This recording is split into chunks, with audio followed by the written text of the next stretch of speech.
My wife and I arrived at my daughter's promotion party. She positioned me behind her back. Hide that limp. You're embarrassing me. I obeyed. Like I've obeyed for 40 years. I'm the invisible man. The crippled father. The guy on disability nobody mentions. But there's one thing they never knew.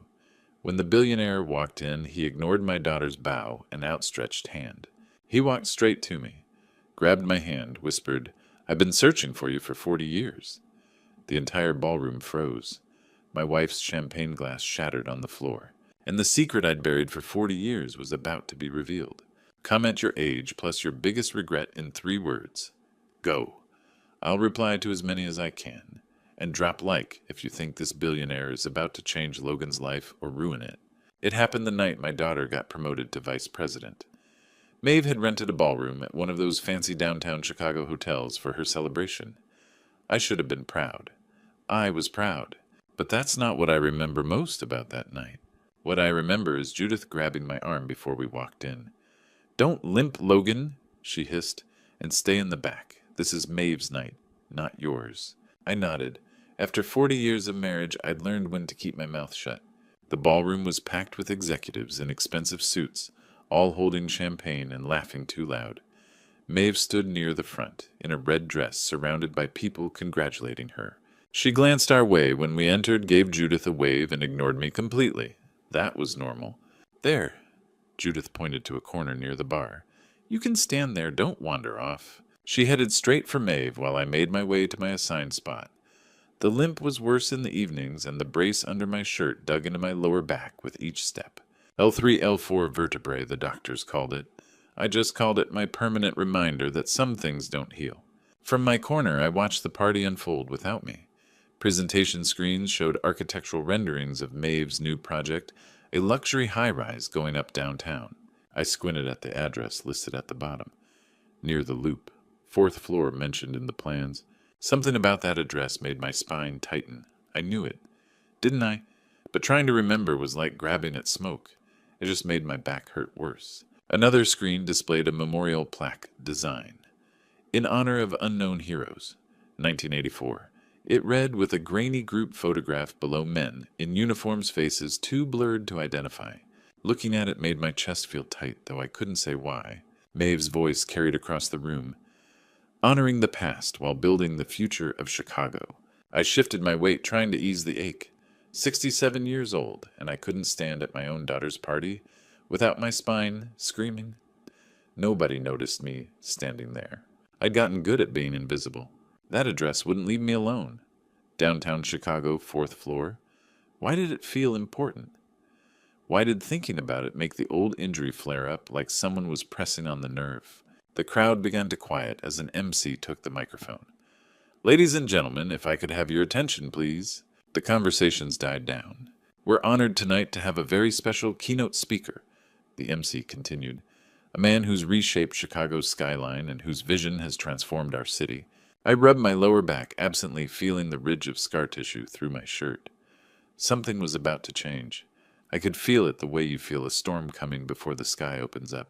Please join me in welcoming the CEO of Ashford Development, Mr. Victor Ashford. The ballroom erupted in applause. That address kept nagging at me.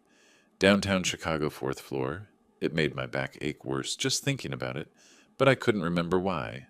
Then the CEO walked in, and everything changed.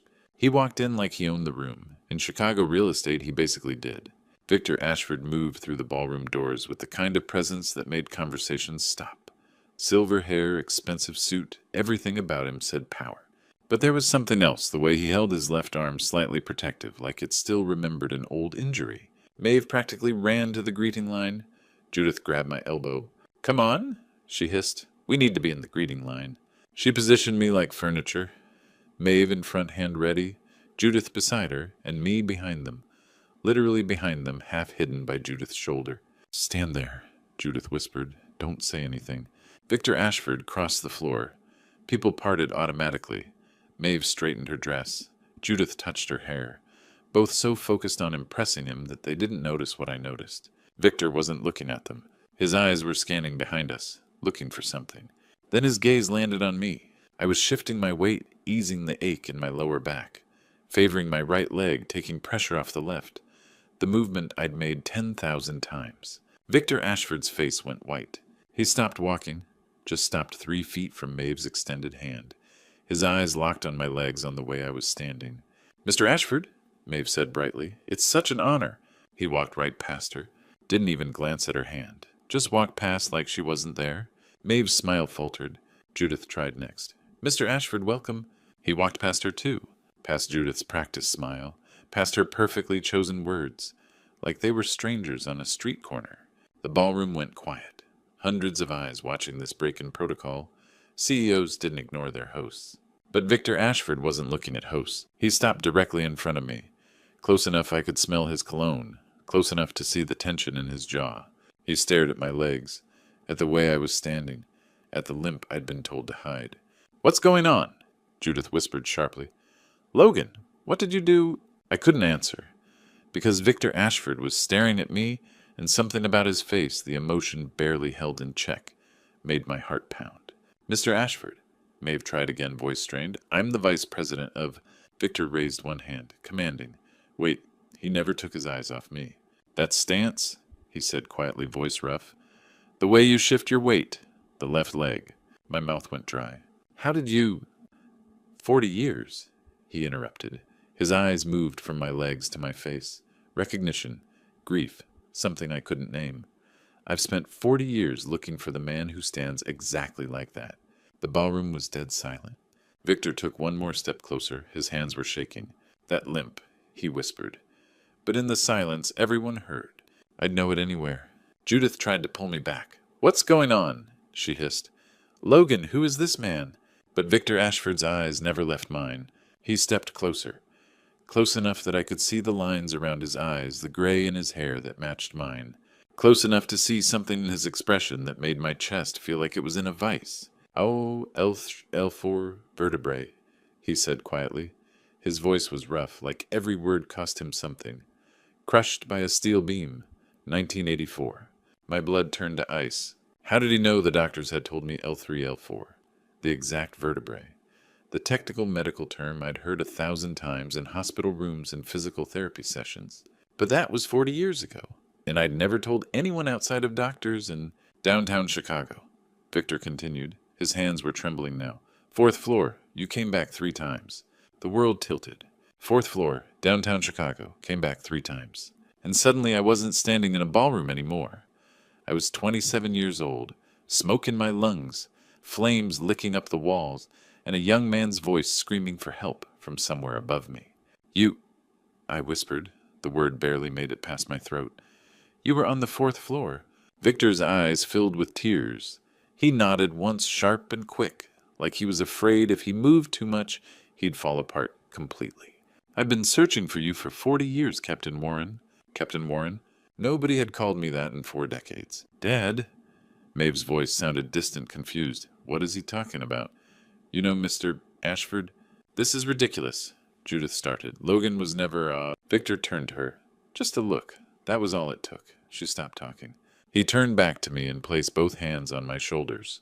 Not grabbing, not demanding, just holding on, like he needed to know I was real. "Everyone needs to hear this," he said, but he was speaking to me, not to them. "This story, what you did." He raised his voice, then addressing the silent ballroom. "What this man did." 300 people stood frozen watching us, watching me.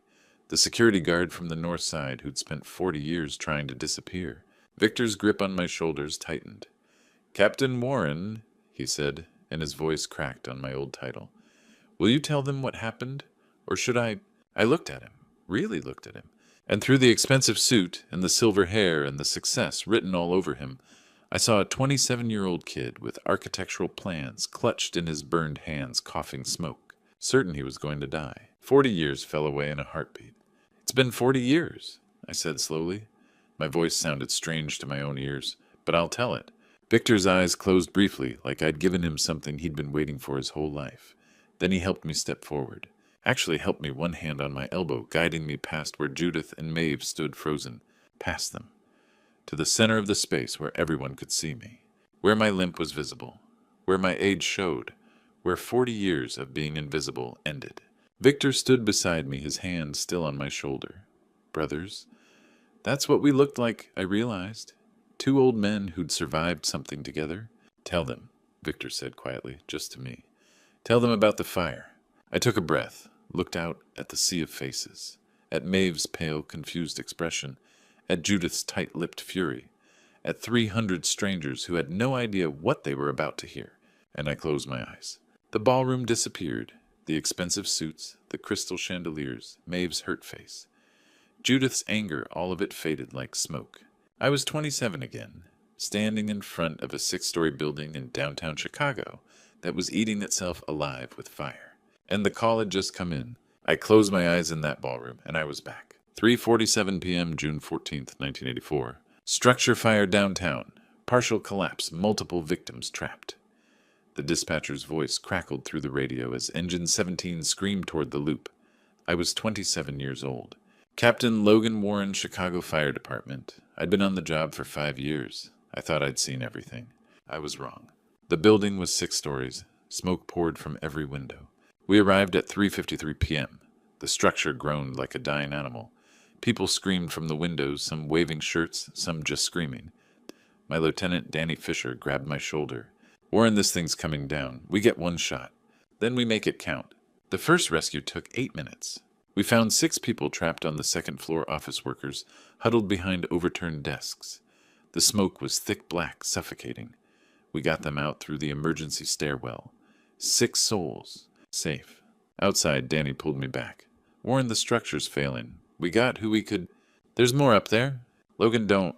I went back in. The 3rd floor was hell. The fire had spread horizontally, eating through the east wing. We found 5 more people, 3 secretaries, a custodian, and a young man in a suit clutching a roll of blueprints. He couldn't have been older than me. Burn marks on his left hand, eyes wide with terror. Come on, I grabbed his arm. Leave the damn blueprints. I can't, they're the only copies. I didn't argue. I just pulled. We got all 5 out. The young architect stumbled onto the sidewalk, coughing, still holding those blueprints.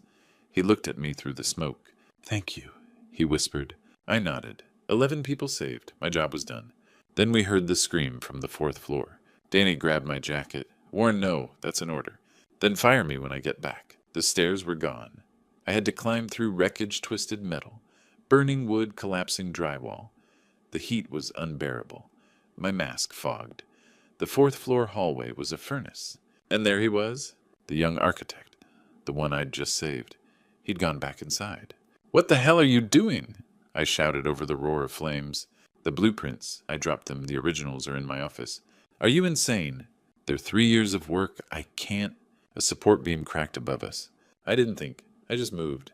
I grabbed him, threw him toward the window. Go! He stumbled. I pushed him through the emergency ladder. He tumbled onto the platform outside just as the ceiling gave way. The steel beam caught me across the back. I heard it before. I felt it. A metallic shriek, then a sound like a gunshot. My spine. The world tilted. I hit the floor face first, and the beam pinned me. I couldn't move my legs. I couldn't feel anything below my waist. The last thing I remembered was smoke, fire, and the young man's face above the wreckage screaming for help. I woke up 3 days later in Northwestern Memorial Hospital. The doctor stood beside my bed chart in hand. Captain Warren, you're very lucky to be alive. My legs, you have a crush injury to your L3, L4 vertebrae. The steel beam compressed your spinal cord. You'll walk again, but, he hesitated, your firefighting career is over. I stared at the ceiling. 27 years old. My career, my identity, my life gone in one afternoon. 6 weeks later, Mayor Washington himself pinned a medal on my chest. Kits, 16 lives, he said. 16 families who get to go home because of you. The ceremony lasted 20 minutes. They handed me a plaque, shook my hand, took photos. The young architect showed up, Victor Ashford. I learned his name. He had tears in his eyes. I'm so sorry, he whispered. This is my fault. You're alive, I said. That's all that matters. He handed me his business card. When I build my first building, I'm naming it after you. I smiled, but we both knew it was just talk. I never saw him again. Disability checks didn't cover rent. Judith was pregnant. Maeve was born 8 weeks after the collapse. I took a job as a night security guard at a warehouse on the south side. The metal went into a box in the basement. I stopped talking about the fire. Judith didn't want to hear it. Maeve grew up thinking her father was just a guy who limped. 40 years is a long time to be invisible. I worked night security at office buildings across Chicago. Different buildings, same limp. The L3, L4 injury never truly healed. Some days were manageable. Some days I needed the wheelchair. I stopped talking about the fire. Nobody wanted to hear it. Maeve was 5 when she found the medal in the basement. "Daddy, what's this?" I knelt down my back, screaming. "I used to be a firefighter." Judith's voice cut through the moment. "Put that away, Logan.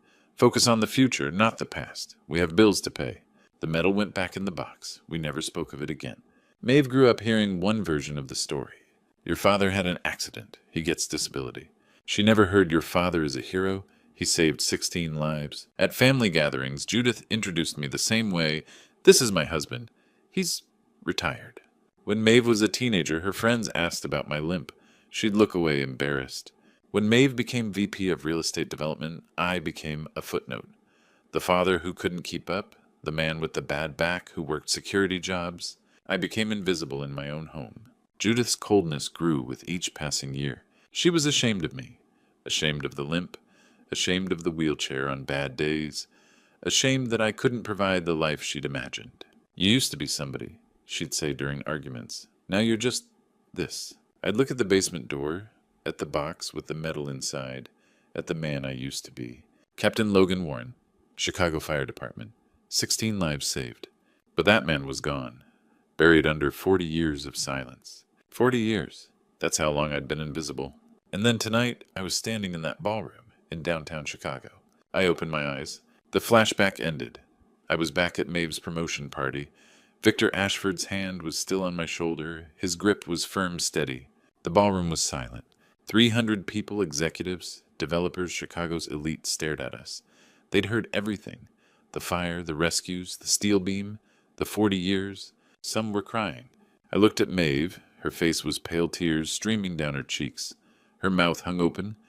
She looked at me like she was seeing me for the first time. I looked at Judith. She looked like someone had slapped her. Her eyes were wide, her lips pressed into a thin line. No words, just frozen shock. Victor squeezed my shoulder. His voice was thick with emotion.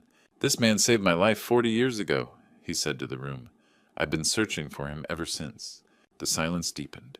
Victor reached into his jacket pocket. "I've carried something with me every single day for 40 years, he said quietly. "Something I wanted to show him if I ever found him again." He pulled out something folded and yellowed. Maeve's hand went to her mouth. Judith took a step back, and Victor Ashford held up the one thing that would change everything. Victor unfolded the yellowed paper slowly, carefully, like it was sacred, because to him it was. He held it up for the entire ballroom to see. It was the front page of the Chicago Tribune, June 15, 1994. The headline read, "Chicago Fire. Captain Injured, Rescuing Final Victim." And there in grainy black and white was a photograph of me, 27 years old, CFD uniform torn and bloodied, being loaded into an ambulance, my face young, determined, in agony. I barely recognized myself. Victor's voice filled the silent ballroom. June 1984. I was 27 years old, a junior architect. I had my whole life planned out. He paused, looking down at the newspaper. I was working on blueprints for a downtown building when the fire broke out. I got out with the first group. But I'd left the blueprints behind. I know it was stupid, but they were 2 years of my work. His voice tightened. I went back for them. The stairwell collapsed behind me. I was trapped on the 4th floor. He looked at me. His eyes glistened. This man, Captain Logan Warren, he went back into that building 3 times that day. The ballroom was frozen. First trip saved 6 people. Second trip saved 5 more, including me the first time. His crew ordered him to pull out. The building was collapsing. He refused. Victor's voice cracked. Third trip he came back for me, because I'd been stupid enough to go back inside. He pointed at me. When that steel beam fell, he pushed me through the gap. It crushed his spine instead of mine. Victor pulled up his shirt. The entire left side of his torso was covered in burn scars, deep twisted discolored skin that stretched from his ribs to his shoulder. His left arm scarred from wrist to bicep. Gaze rippled through the crowd. "These scars are from the fire 40 years ago," Victor said quietly. "They remind me every single day." He pointed at me. "His scars ended his career at 27 so I could have mine." Victor's voice grew stronger. "I built my empire on guilt and gratitude. Every building I design has the most advanced firefighter safety systems in the country. I founded the First Responder Foundation because of Captain Warren. I spent 40 years searching for him. Private detectives, dead ends, false names. He held up the newspaper again. I knew his name, Logan Warren, Chicago Fire Department, but he disappeared. No forwarding address, no social media, nothing. His voice broke.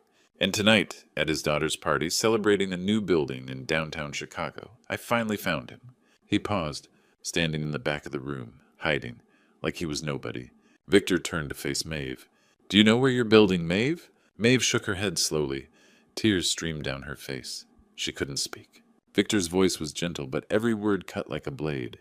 "The exact address where your father's spine was crushed, saving my life." He pointed at the memorial plaque design still displayed on the screen behind us.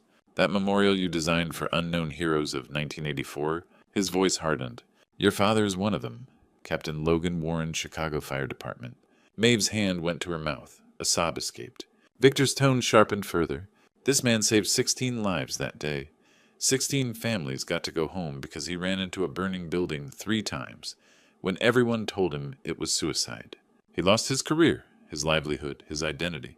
He spent 40 years working night security, living in chronic pain, being invisible in his own home." Victor looked directly at Maeve. His voice was quiet now, but the pain in it was devastating. "You're building on the exact ground where your father became a hero, Maeve. That memorial you designed for unknown heroes? He's one of them." He paused. "And tonight, you made him stand behind you like he was nothing." Maeve's face crumbled. "I didn't know," she whispered, her voice breaking. "Dad, I didn't know." Mascara streaked down her cheeks. Her hands shook. "Why didn't you tell me? Why didn't anyone tell me?" I looked at my daughter, really looked at her for the first time in years. "You never asked Maeve," I said quietly. She remembered. The years of ignoring me, rolling her eyes at my limp, telling her friends my dad's just on disability, never asking what happened to you, Dad, never wanting to know. "I'm sorry," she sobbed. "You never wanted to hear about the past," I said. My voice was calm, steady. "You wanted me invisible." Judith tried to speak. "I didn't know it was that serious, Logan. You never—" Victor cut her off. His voice was ice. "He tried to show you. I'm guessing you told him to forget about it and move on." He turned to face Judith fully. "You made him hide tonight, at a party honoring the exact place where he was buried alive, saving other people's lives." Judith's face turned red. Her mouth opened, but no words came out. The ballroom was watching, judging. She was exposed, publicly, as the woman who had crushed a hero. Victor raised his hand for attention. "Captain Warren, I didn't just find you tonight." He paused. "When I tracked you down last month, I also found your old crew." The ballroom doors opened. 3 older men walked in wearing suits. Their backs were straight, their eyes sharp. Captain Henry Dalton, 70s, white hair, Logan's former lieutenant. Stanley Fisher, 70s, broad-shouldered, firefighter from 1984. Charles Simmons, 70s, lean gray beard, firefighter from 1984. They walked through the silent crowd toward me. Captain Dalton stopped in front of me. He stood at attention. He saluted. "Captain Warren, the Chicago Fire Department never forgot you, sir." My eyes burned. The first salute I'd received in 40 years. Fisher stepped forward. "We always wondered what happened to you, Cap." Simmons nodded. "You were the best of us. When you left, it wasn't the same." Short embraces. Firefighter brotherhood. 40 years dissolved in seconds. Dalton's voice was thick. "We thought you were dead. Or moved far away. We looked, but—" "I've been here the whole time," I said. "Just invisible."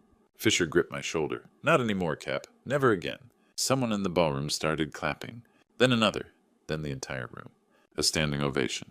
For Logan Warren, the invisible man, the security guard, the guy with the limp, the hero. My old crew stood beside me, 4 firefighters, brothers reunited. Maeve sobbed, trying to move closer, but paralyzed by shame. Judith stood frozen, trapped by her own cruelty. Victor stood with me, protective, proud. The applause continued. 300 people, standing, clapping, some crying. Captain Dalton stood at my right. Fisher at my left. Simmons behind me. A wall of brotherhood. Victor let it go on for 30 seconds. Then he raised his hand. The ballroom quieted. "I have one more thing," Victor said, turning to me. He pulled a business card from his pocket. "Captain Warren, I have an offer for you." Victor pulled out a business card and placed it in my hand. "Director, First Responder Foundation.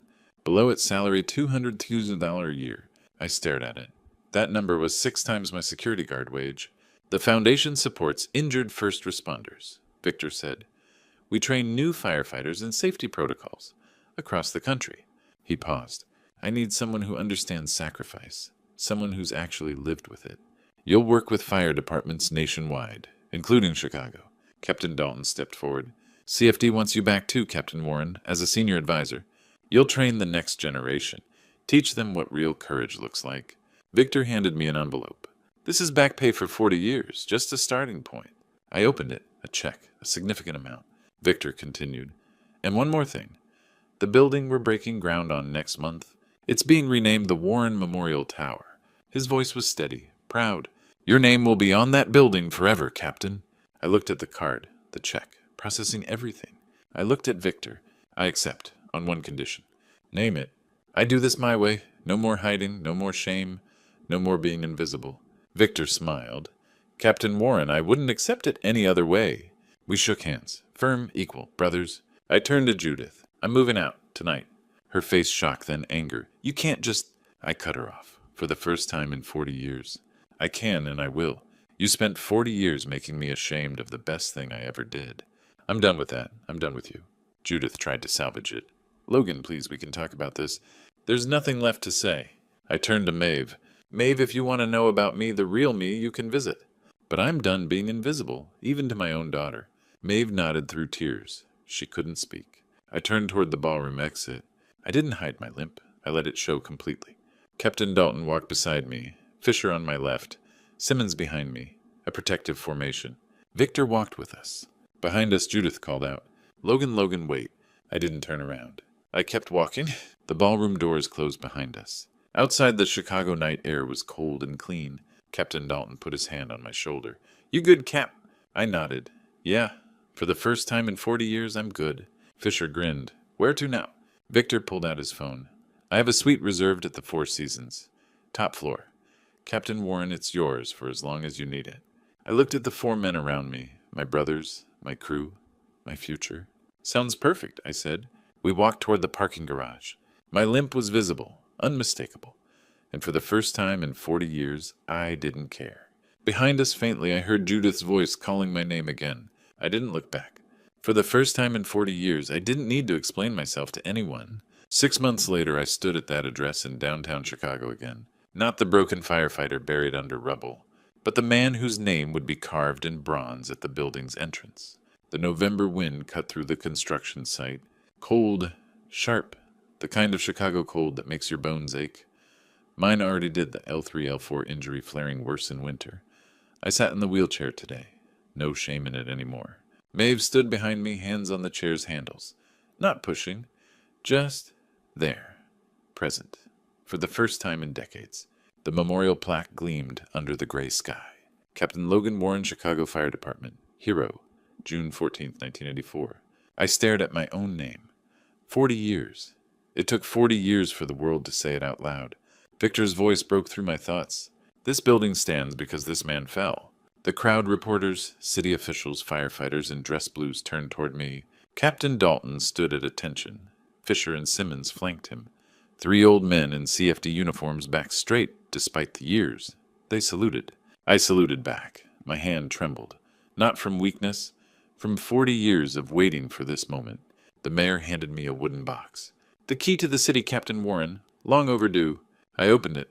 A brass key on velvet. It felt heavier than it should have. Say a few words, Victor asked gently. Maeve wheeled me to the microphone. Her hands shook on the handles. I reached back, squeezed her wrist. It's okay. I looked at the crowd. Young firefighters, old ones, people I'd never met who somehow knew my story now. I did my job, I said. My voice cracked. My brothers did theirs. We ran into fire because that's what we do.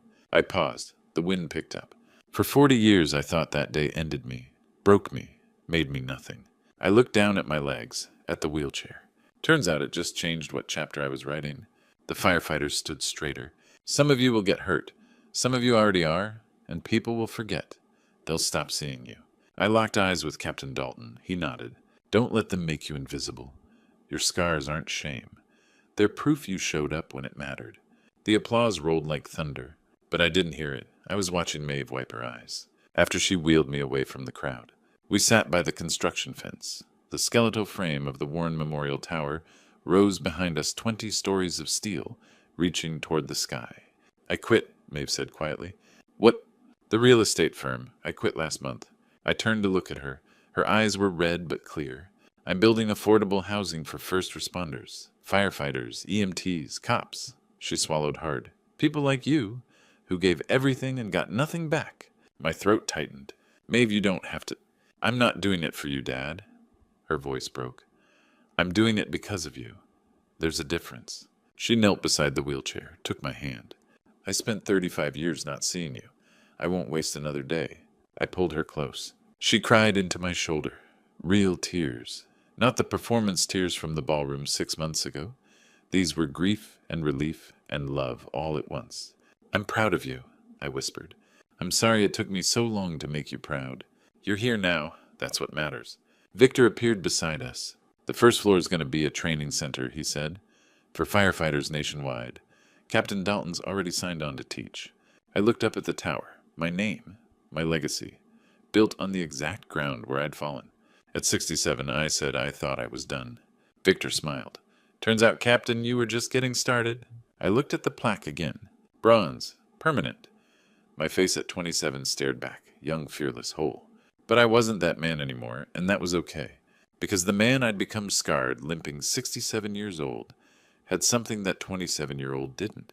He'd survived long enough to see his story end right. Looking back, I spent 40 years letting other people decide my worth. I let Judith's shame become my silence. I let Maeve's embarrassment become my invisibility. I made myself small so they could feel big. Don't do what I did. Don't hide your scars. Don't bury your medals in the basement. Don't let the people who should love you make you feel like you're not enough. God gave me a second chance at 67. Most people don't get that. Most people die invisible, their stories untold, their sacrifices forgotten. Here's what I learned. Your value isn't determined by who recognizes it. I saved 16 lives. That mattered, whether anyone remembered or not. Your scars tell the truth when people won't. The limp, the wheelchair, the pain, they testified to my sacrifice when my own family refused to. God doesn't waste your suffering. He used 40 years of invisibility to prepare me for this training. Firefighters building the foundation, finally being the father Maeve needed. It's never too late. At 67 in a wheelchair with a broken back, I still got my happy ending. So here's my advice from this old firefighter. Stop waiting for permission to matter. Stop hiding who you are. Stop letting people make you invisible. You showed up. You sacrificed. That's enough. God sees it even when they don't. These grandpa stories aren't just entertainment. They're lessons. If this story touched you, drop a comment below about a time you felt invisible. Share this with someone who needs to hear it. Subscribe to Grandpa Stories for more true tales of courage, redemption, and second chances. Because every scar has a story, and every story deserves to be told. Hit that subscribe button.